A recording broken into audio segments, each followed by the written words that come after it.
샬롬, 사랑하는 성도님, 오늘은 수요일입니다. 오늘 하루도 미션 큐티를 통해 말씀을 가까이 하고 하나님께 기쁨이 되시기를 소망합니다.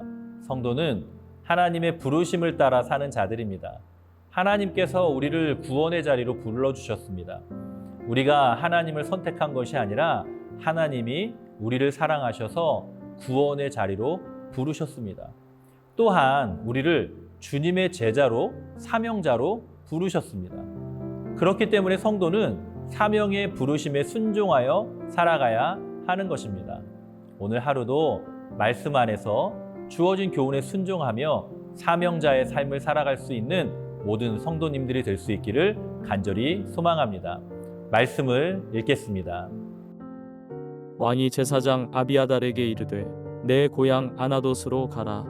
너는 마땅히 죽을 자이로되 내가 내 아버지 다윗 앞에서 주 여호와의 궤를 메었고 또 내 아버지가 모든 환난을 받을 때에 너도 환난을 받았은즉 내가 오늘 너를 죽이지 아니하노라 하고 아비아달을 쫓아내어 여호와의 제사장 직분을 파면하니 여호와께서 실로에서 엘리의 집에 대하여 하신 말씀을 응하게 함이더라. 그 소문이 요압에게 들림에 그가 여호와의 장막으로 도망하여 제단 불을 잡으니 이는 그가 다윗을 떠나 압살롬을 따르지 아니하였으나 아도니아를 따랐음이더라. 어떤 사람이 솔로몬 왕에게 아뢰되 요압이 여호와의 장막으로 도망하여 제단 곁에 있나이다. 솔로몬이 여호야다의 아들 브나야를 보내며 이르되 너는 가서 그를 치라. 브나야가 여호와의 장막에 이르러 그에게 이르되 왕께서 나오라 하시느니라. 그가 대답하되 아니라 내가 여기서 죽겠노라. 브나야가 돌아가서 왕께 아뢰어 이르되 요압이 이리 내게 대답하더이다. 왕이 이르되 그의 말과 같이 하여 그를 죽여 묻으라. 요압이 까닭 없이 흘린 피를 나와 내 아버지의 집에서 내가 제하리라. 여호와께서 요압의 피를 그의 머리로 돌려보내실 것은 그가 자기보다 이롭고 선한 두 사람을 쳤음이니 곧 이스라엘 군사령관 넬의 아들 아브넬과 유다 군사령관 예델의 아들 아마사를 칼로 죽였음이라. 이 일을 내 아버지 다윗은 알지 못하셨나니 그들의 피는 영영이 요압의 머리와 그의 자손의 머리로 돌아갈지라도 다윗과 그의 자손과 그의 집과 그의 왕위에는 여호와께로 말미암는 평강이 영원히 있으리라. 여호야다의 아들 브나야가 곧 올라가서 그를 쳐 죽이매 그가 광야에 있는 자기의 집에 매장되니라. 왕이 이에 여호야다의 아들 브나야를 요압을 대신하여 군사령관으로 삼고 또 제사장 사독으로 아비아달을 대신하게 하니라. 오늘의 본문은 반역을 꾸미고 어리석은 요청을 하였던 아도니아의 처형에 이어 반역에 가담했던 제사장 아비아달을 파면하고 요압을 처형하는 내용을 기록하고 있습니다. 26절과 27절에서는 아비아달을 파면하는 내용을 자세히 기록하고 있습니다. 반역에는 가담하였지만 선왕이었던 다윗의 때에 언약궤를 메었고 함께 환난을 당하였다는 사실을 기억하며 죽음이 아닌 파면으로 결정합니다. 이스라엘은 신정국가였습니다. 그리고 신정국가에서 제사장의 역할은 때로는 왕보다 더 큰 권위를 가지고 있었습니다. 신명기 17장을 보면 아직 이스라엘에 왕이 없었을 때에 앞으로 왕을 세우게 되면 지켜야 할 법에 대해서 기록합니다. 그중 신명기 17장 17절과 18절에서는 왕은 제사장의 율법서 사본을 평생 옆에 두고 읽으며 배우고 따라야 할 것을 말씀합니다. 제사장은 왕의 말씀 교사의 역할도 했었던 것입니다. 28절에서 35절에서는 요압이 처형되는 과정을 설명하고 있습니다. 아도니아와 아비아달의 소문을 들은 요압이 제단으로 도망하여 그곳에서 죽기를 청하였고 왕의 명을 받아 갔던 브나야가 상황을 전달하였습니다. 그리고 본문 31절에서 요압이 죽을 수밖에 없는 이유를 요압이 까닭 없이 흘린 피를 나와 내 아버지의 집에서 내가 제하리라 라고 말씀합니다. 요압은 사울과 다윗의 시대에 아주 중요한 인물이었습니다. 그는 다윗의 조카였고 군대 장관이었습니다.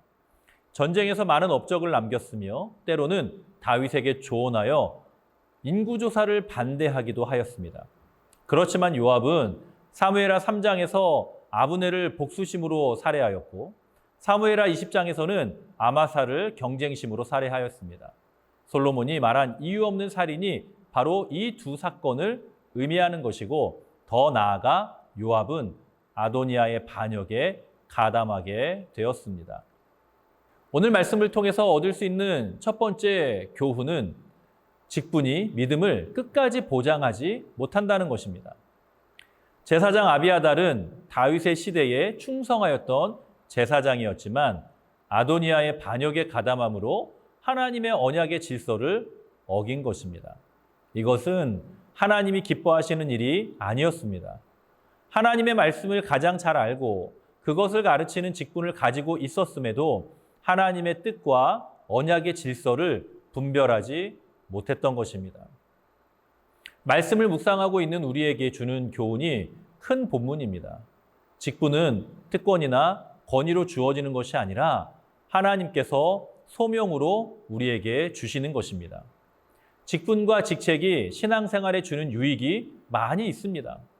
이것은 우리의 사명을 명확하게 합니다. 하나님께서 주신 은사와 감동에 따라 분명한 역할이 있다는 것은 하나님께 순종하고 헌신할 수 있는 아주 중요한 의미가 되는 것입니다. 에베소서 4장 11절과 12절에서는 이렇게 기록합니다. 그가 어떤 사람은 사도로, 어떤 사람은 선지자로, 어떤 사람은 복음 전하는 자로, 어떤 사람은 목사와 교사로 삼으셨으니 이는 성도를 온전하게 하여 봉사의 일을 하게 하며 그리스도의 몸을 세우려 하심이라.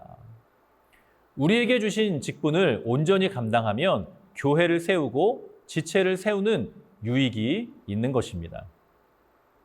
그렇지만 반대로 직분과 직책을 특권이나 권위로 여기고 겸손과 섬김으로 감당하지 못한다고 하면 그것은 오히려 자신에게도 유익하지 않고 교회에도 해악을 끼치게 되는 것입니다.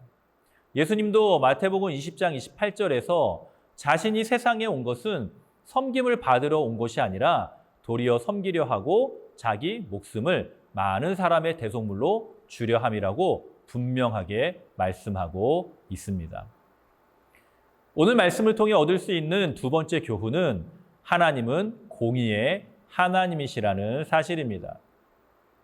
요압은 제단 뿔을 잡고 도피하려 합니다. 하지만 하나님은 그의 피를 잊지 않으셨습니다.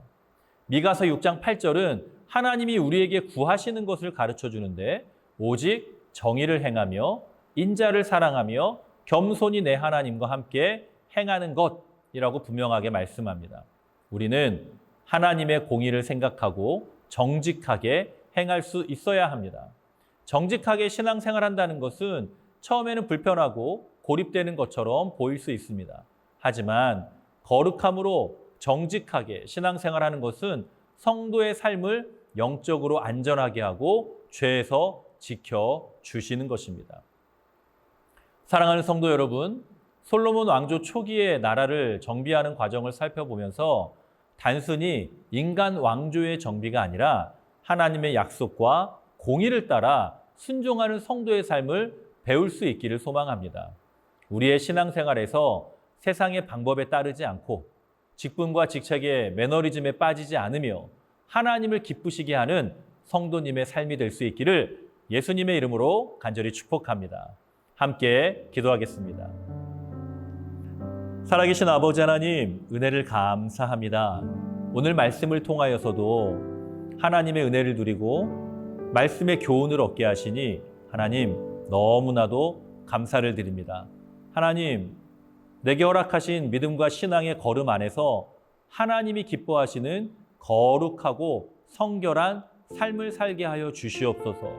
하나님의 말씀을 따르며 하나님의 말씀에 순종하며 말씀과 함께 나아가는 우리 모두의 삶이 되게 하여 주시옵소서.